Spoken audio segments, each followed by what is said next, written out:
2 decades ago, Sara Carlson was just trying to survive. A single mother of 3, newly alone after a traumatic divorce, with nothing but a few boxes of cereal and the fear of running out of food. Back then, something saved her, a simple card. A plastic lifeline. The United States Food Stamp Program. Now called SNAP, the Supplemental Nutrition Assistance Program, it fed her kids when the world didn't care to. I wouldn't have been able to afford to live, Sara says today from her home in Rochester, Minnesota. She made it out. Got a job. Became an operations manager. Even joined the board of a regional food bank, the very kind that once kept her family alive. But now, everything she once feared is coming back. And this time, it's not just her. Because in just a few days, 42 million Americans could wake up and find their SNAP cards empty. No notice. No warning. Just declined.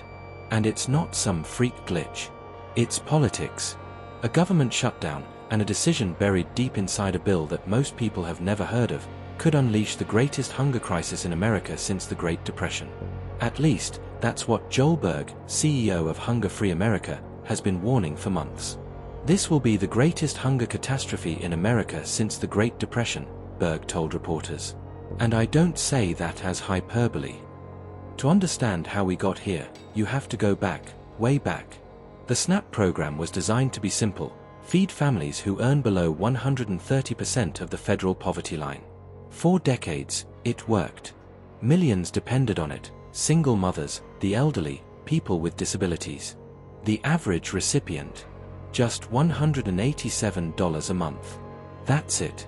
Barely enough for a week's worth of groceries for most families. But the safety net was fragile. And one man's signature made it thinner than ever before. Donald Trump called it his one big beautiful bill. Hidden deep inside that legislation was a series of budget cuts, ones that slashed nearly $187 billion in SNAP funding through 2034. $187 billion. That's enough to feed every SNAP household in America for more than a year. The Congressional Budget Office warned it could devastate low-income communities. But few paid attention. Because the change didn't happen overnight. It was designed like a slow poison, set to activate years later. Then came the shutdown. As Congress fought over healthcare subsidies, immigration reform, and political control, something else got caught in the crossfire: food. The Department of Agriculture sent a letter. A short one. It told SNAP regional directors to hold payments until further notice. No one outside the system noticed. Not yet.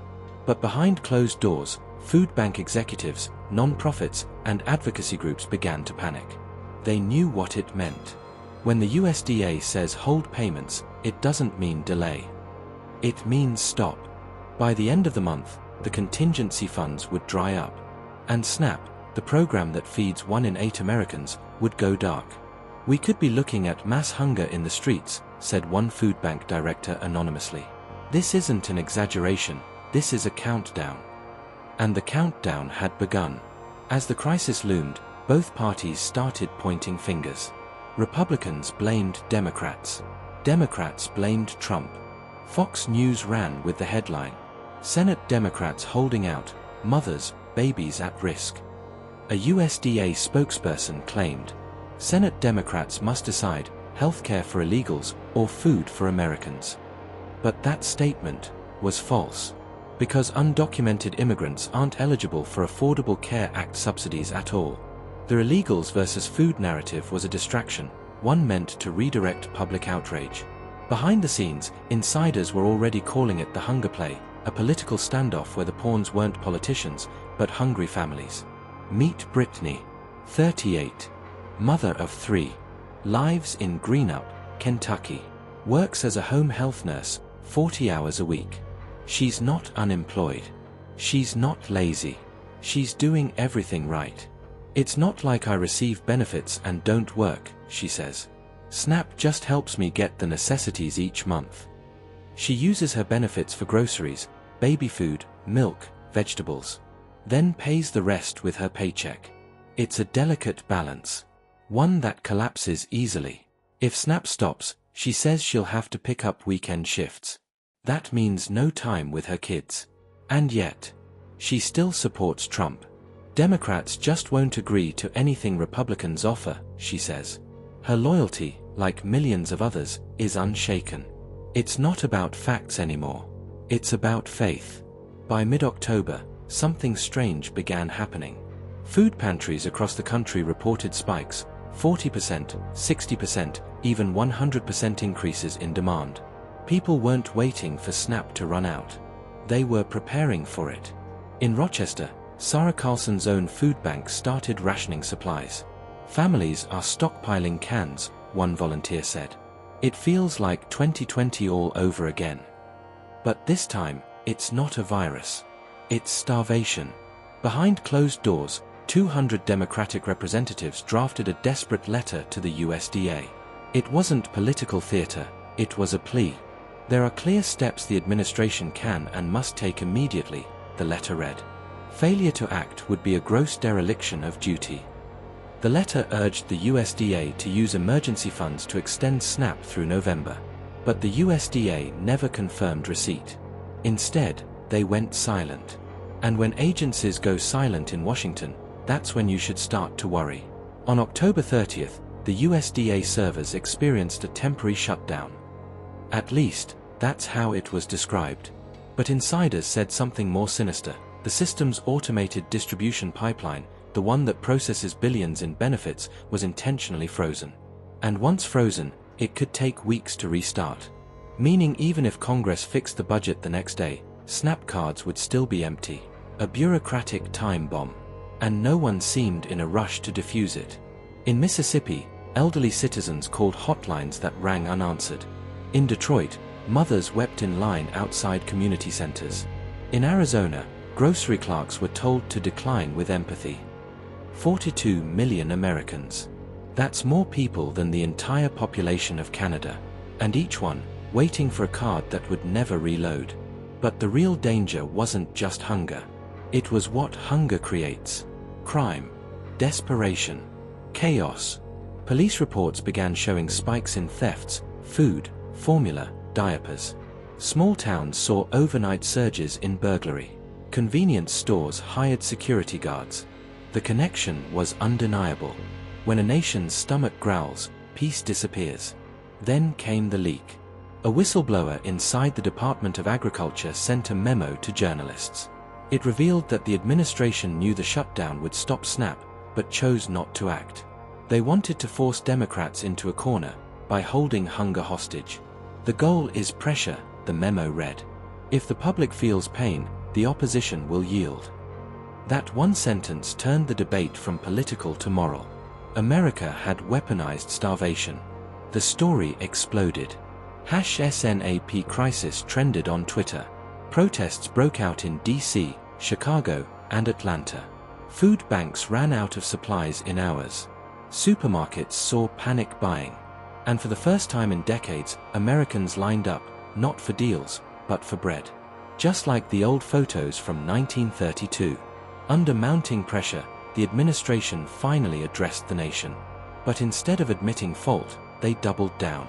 A White House spokesperson said, "We're committed to reopening the government once Democrats stop blocking common-sense reforms."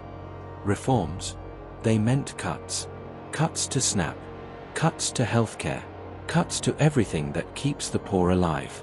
The government wasn't reopening, it was restructuring. By November 3rd, the crisis was unstoppable. Media outlets called it the hunger shutdown. Food riots broke out in 3 states. Police deployed tear gas in Milwaukee as crowds looted grocery stores. Children fainted in classrooms. Hospitals reported malnutrition cases for the first time in decades. And through it all, the SNAP servers remained offline. America, the richest country in the world, had gone hungry. 1 week later, the whistleblower came forward.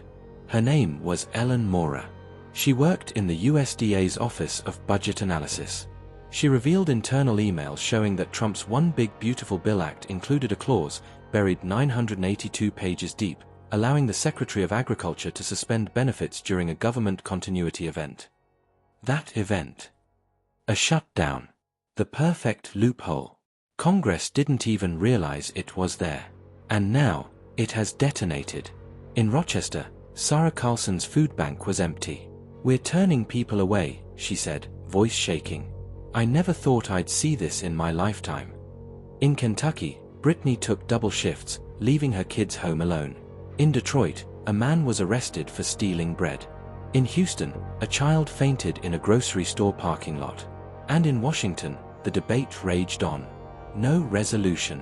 No empathy. Just noise. Then something unexpected happened. Hackers, calling themselves Project Table, leaked the USDA's internal SNAP control servers. Within hours, anonymous users began restoring benefits illegally. Millions of cards lit back up. Was it real? Was it fake? No one knew. But for one night, people could buy food again. And for the first time in weeks, grocery stores felt alive. Until the next morning, when the government shut it all down again. The FBI called it cyber-terrorism. But to the hungry, it felt like hope. Within days, Project Table became a movement. Churches, communities, and even local businesses began redistributing food directly, cutting the government out entirely. A quiet rebellion. And slowly, Congress felt the pressure. On November 15th, after weeks of unrest, they passed an emergency resolution to reinstate SNAP temporarily. But the damage was done. When the dust settled, the numbers were staggering. Over 7 million Americans reported skipping meals. Food bank donations dropped to record lows. Child hunger rates doubled in some states. And faith in the system evaporated. The hunger crisis wasn't just about food. It was about trust. Trust in the government. Trust in leaders. Trust that the safety net would hold. And it didn't. Sara Carlson still volunteers at her food bank. But she doesn't talk about politics anymore. She says there's no point. They'll all blame each other, she says. Meanwhile, we're the ones starving. For her, SNAP wasn't just about food, it was survival. A promise that no one in America should go hungry. And now, that promise feels broken. The story of SNAP isn't just about welfare. It's about power. Who controls it? Who loses it? And what happens when the people who have the least become political collateral? Because in the end, hunger isn't random. It's designed. And when the system collapses, it doesn't make headlines. It makes history.